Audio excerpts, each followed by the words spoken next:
नमस्कार। 100% समाचारमा स्वागत छ। म प्रतिमा। सुरु गरौं 100% समाचार। नेपालमा पछिल्लो 24 घण्टामा 1174 संक्रमित थपिए। कुल संक्रमितको संख्या 67,804 पुग्यो।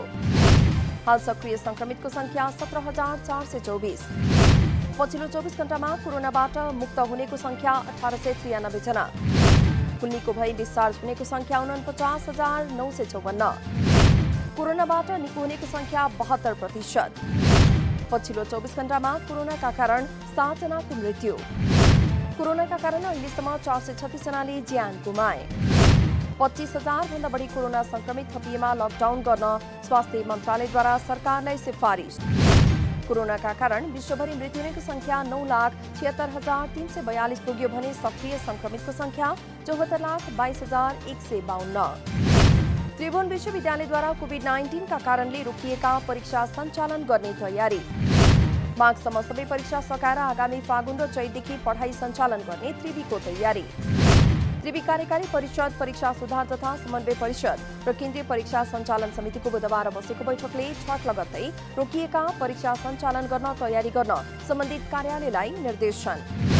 त्रिवीले विद्यार्थीलाई पाएक पर्ने ठाउँबाटै परीक्षा दिने वैकल्पिक व्यवस्था सहित छठ लगत्तै परीक्षाको तयारी थाल्न निर्देशन दिएको त्रिवीका प्रवक्ता सूर्य प्रकाश अधिकारीद्वारा जानकारी।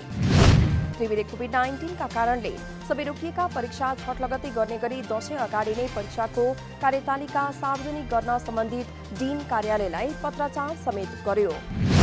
त्रिवीले विद्यार्थी थोरै भएका परीक्षा भने दशैं र तिहारको बीचमा गर्न सक्ने।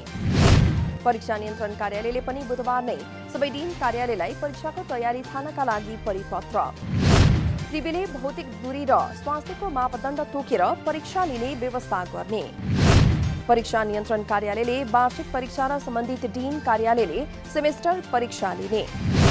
नेपालको उत्तरी जिल्ला हुम्लामा सीमा अतिक्रमणको सवालमा नेपाल सरकारले अनुसन्धान गरी सत्य तथ्य बाहिर ल्याउनु उपयुक्त हुने चीनको निष्कर्ष।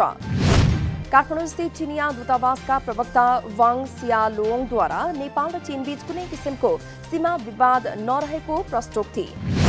प्रवक्ता वाङद्वारा जारी गरिएको विज्ञप्ति नेपाली भूमिमा चीनले बनाएको भनिएका भवनहरूको सत्य तथ्य जाँच गर्न सक्ने उल्लेख। प्रवक्ता वाङले नेपाल र चीनको सीमाका विषयमा दुवै देश एक आपसमा सहकार्य गरी अघि बढ्नमा समेत प्रतिबद्ध रहेको उल्लेख। नेपाल चीन निकटका छिमेकी रहेकाले चिनिया दूतावासले नेपालको सम्प्रभुता र क्षेत्रीय अखण्डताको सम्मान गर्ने चीनको भनाई। निजी सञ्चार उद्योग र सञ्चारकर्मीहरूको साझा समस्या समाधान गर्ने उद्देश्यले मिडिया अलायन्स नेपालको स्थापना। संस्थाले विज्ञापन बजारलाई दोब्बर वृद्धि गर्ने, निजी लगानीको सम्वर्धन र श्रमजीवीको संरक्षण एवं आवश्यक नीतिगत विषयका लागि आवाज बुलन्द पार्ने उद्देश्य। एबी न्यूज टेलिभिजनका अध्यक्ष भास्कर राज राजकर्णिकारको अध्यक्षतामा 9 सदस्यीय कार्यसमिति सहित मिडिया अलायन्स नेपाल स्थापनाको घोषणा। कार्यसमितिका उपाध्यक्षहरूमा क्रमशः राजधानी न्यूज पब्लिकेशनका अध्यक्ष महेन्द्र शेरचन र माउन्टेन टेलिभिजनका अध्यक्ष राजु कडेल। महासचिवमा इमेज च्यानलका सीईओ लक्ष्मण हुमागाई, कोषाध्यक्षमा इम्प्रेसन पब्लिकेशन तथा मिडिया प्रालिका सीईओ उज्जवल शर्मा। सदस्यहरूमा जनता प्रकाशन तथा प्रसारण लिमिटेडका अध्यक्ष डाक्टर विजय कुमार पौडेल सहित एलायन्सको सल्लाहकारका रूपमा अन्नपूर्ण नेटवर्क प्रालिका अध्यक्ष क्याप्टेन रामेश्वर थापा र रिपब्लिकका मिडिया प्रालिका विनोद ग्यवाली रहने। उद्यमीले घर बेच्नुपर्ने र श्रमिकले जीवन व्यतीत गर्दा पनि निजी सञ्चार उद्यममा समृद्धि आउन नसकेको तर्फ सरकारको ध्यानाकर्षण गराउँदै एकताबद्ध भएर अगाडि बढ्नुको विकल्प नभएको एलायन्सको निष्कर्ष। एलायन्सद्वारा 1200 करोडको विज्ञापन बजारलाई दोब्बर अर्थात् 25 करोड रुपैयाँ पुर्याउने प्रतिबद्धता। निजी लगानीको संरक्षण, सरकारको ध्यानाकर्षण सहित विभिन्न 30 बुँदे उद्देश्य सहित स्थापित एलायन्सले 3 महिनाभित्रमा विधान तयार गरी देशभरका सबै सञ्चार माध्यमलाई एलायन्समा समेट्ने लक्ष्य।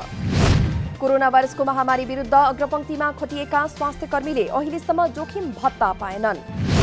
सरकारले अग्रपंक्तिमा खटिएका स्वास्थ्यकर्मीलाई प्रोत्साहन स्वरूप भत्ता दिने निर्णय गरेको भए पनि बाँकीमा रहेका सरकारी तथा निजी अस्पतालमा कार्यरत स्वास्थ्यकर्मीले जोखिम भत्ता अझै पाएनन्। बेरी अस्पताल र खजुरास्थित सुशील कोइराला प्रखर क्यान्सर अस्पतालमा खटिएका स्वास्थ्यकर्मीद्वारा जोखिम भत्ता नपाएको गुनासो। सरकारले निकासा गर्दा पनि अस्पतालले नदिएको स्वास्थ्यकर्मीहरूको गुनासो। यता सरकारले उच्च जोखिममा रहेका स्वास्थ्य कर्मीलाई वितरण गर्ने भनिएको रकम पठाइसकेकाले वितरणको तयारी भइरहेको भेरी अस्पताल विकास समितिद्वारा जानकारी। सरकारले जोखिममा खटिएका स्वास्थ्य कर्मीका लागि भन्दै गरिएको थियो 72 करोड बजेट निकासा। 5 दिनदेखि अवरुद्ध नवलपुरको ग्रामीण सडक अझै पूर्ण रूपमा खुल्न सकेन। नवलपुरको पहाडी क्षेत्रको मुख्य बाटो मुण्डे धोबादी खण्ड पहिरोका कारण अवरुद्ध भएको 5 दिनसम्म पनि सरकारवाला निकायको ध्यान पुगेन। सरकारवाला निकायको ध्यान नपुग्दा स्थानीय शास्ति खेप्न बाध्य।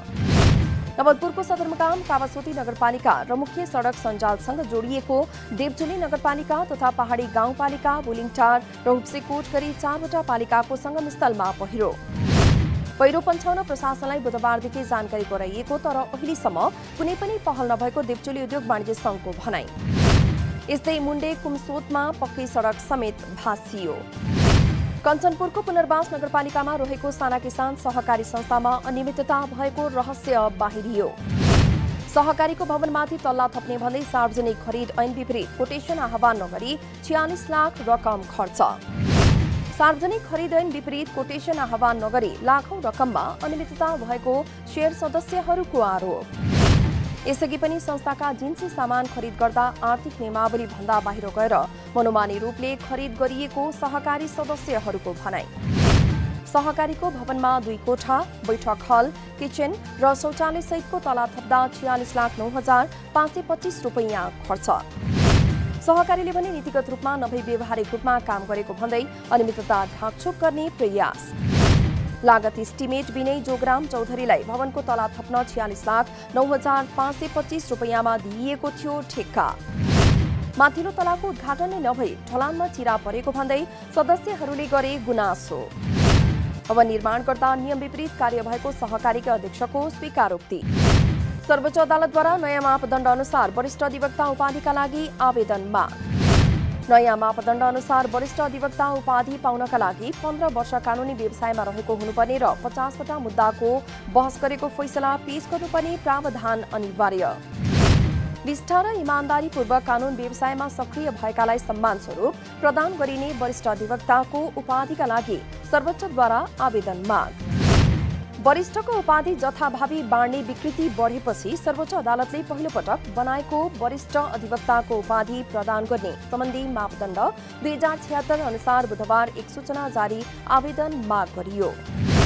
लगातारको वर्षाका कारण नवलपुरका किसानहरू चिन्तित। खेतमा पाक्न थालेको बाली भित्र्याउन नपाउँदा किसानहरूको चिन्ता बढ्दो। नेपालको प्रमुख कृषि उत्पादन धान हो तर यसपालि भइरहेको नियमित वर्षातले उत्पादन बढ्नेमा ढुक्क देखिएका कृषकहरू असोज लाग्दा समेत वर्षा नरोकिँदा चिन्तित। नवलपुर जिल्लाको भित्री मधेस र तराईका जमिन अत्यधिक धान फल्ने क्षेत्रका रूपमा परिचित। नवलपुरको टाढी खेतमा धान प्राय छिटो पाक्ने भए पनि यसपालि धान उत्पादनमा गिरावट आउने कृषि ज्ञान केन्द्र तनहुँ इकाइ कार्यालय नवलपुरको अनुमान। यसपटक मौसम प्रतिकूल हुँदा बालीमा ढुसी लगायत रोग किराको प्रकोप देखिएको औषधि हाले पनि पखाल्ने बगाउने भएकाले उपचार प्रभावकारी नभएको कृषि ज्ञान केन्द्रको भनाइ। गत वर्ष नवलपुरमा 20,256 हेक्टरमा 92,618 मेट्रिक टन धान फलेको थियो। रुकुम पश्चिमको सदरमुकाम मुसिकोटमा निर्माण थालिएको तरकारी संकलन केन्द्र अलपत्र। किसानले उत्पादन गरेका फलफूल तथा तरकारीजन्य वस्तुको सहज संकलन र बिक्रीका लागि निर्माण गर्न लागिएको संकलन केन्द्रको कामले निरन्तरता पाउन सकेन। रुकुम पश्चिमको सदरमुकाम मुसिकोट स्थित बाग बजारमा 1 वर्ष अघिबाट सञ्चालनमा आउने भनिएको तरकारी संकलन केन्द्रको काम पूरा नहुँदै रोकियो। खलङ्गा बजार र आसपासका किसानले उत्पादन गरेका तरकारीजन्य वस्तुलाई लक्षित गरी निर्माण गर्न लागिएको संकलन केन्द्रको मेसिनरी वाल र फिल्ड निर्माण बाहेक अन्य कुनै काम हुन सकेन। साना व्यवसायलाई समेत लक्षित गरी निर्माण गर्न लागिएको तरकारी संकलन केन्द्रको काम आर्थिक अभावले अलपत्र परेको मुसिकोट नगरपालिकाको भनाइ। अघिल्लो आर्थिक वर्षको असारदेखि नै सञ्चालनमा आउने भनिएको तरकारी संकलन केन्द्र निर्माणमा साबिकको कृषि ज्ञान केन्द्रबाट छुट्याइएको थियो 13 लाख अनुदान र मुसिकोट नगरपालिकाबाट 11 लाख गरी 24 लाख रकम। सो रकमले संकलन केन्द्रको मेसिनरी वाल र फिल्ड निर्माण बनाउनु बाहेक अन्य कामको लागि अपुग भएको कृषि विकास कार्यालयको भनाइ। मुसिकोट नगरपालिकाको भने अलपत्र अवस्थामा रोकिएको तरकारी संकलन केन्द्रको कामका लागि जसरी भए पनि बजेट व्यवस्थापनको स्रोत जुटाएरै निरन्तरता दिने भनाइ। सुदूरपश्चिम प्रदेशको केन्द्रबिन्दुमा रहेको डडेलधुरा अस्पतालमा ल्याप्रोस्कोपिक विधिबाट पाठेघरको सफल शल्यक्रिया। अस्पतालमा पहिलो पटक दूरबीनको प्रयोगबाट पाठेघरको सफल शल्यक्रिया। डडेलधुरा अस्पतालले पछिल्लो 10 दिनमा 4 जनाको दूरबीन प्रविधिबाट गर्यो पाठेघरको शल्यक्रिया। चिकित्सकको टोलीले दूरबीनबाट 4 जनाको पाठेघरको गर्यो सफल शल्यक्रिया। प्रसूति गराउने शल्यक्रिया बाहेक स्त्री रोगसँग सम्बन्धित सबै रोगको उपचार अब दूरबीन प्रविधिबाटै सम्भव। अस्पतालका अनुसार दूरबीनबाट गरिने शल्यक्रियामा बिरामीलाई निकै सहज महसुस हुने। पेटमा सानो प्वाल पारेर शल्यक्रिया गरिने हुँदा घाउ पाक्ने, दुख्ने तथा बिरामीले महिनौसम्म आराम गर्नुपर्ने आवश्यकता नहुने चिकित्सकको भनाइ। बैतडी, बसाङ, दार्चुला, डोटी, अछामका गरिब तथा विपन्न समुदायका सर्वसाधारणलाई डडेलधुरामै दूरबीनबाट शल्यक्रिया सुरु भएपछि सहर। कोरोना भाइरस संक्रमणको जोखिमसँगै पर्यटकहरूको आगमन नभएपछि लमजुङका पर्यटन व्यवसायी वैकल्पिक पेशामा लाग्न थाले।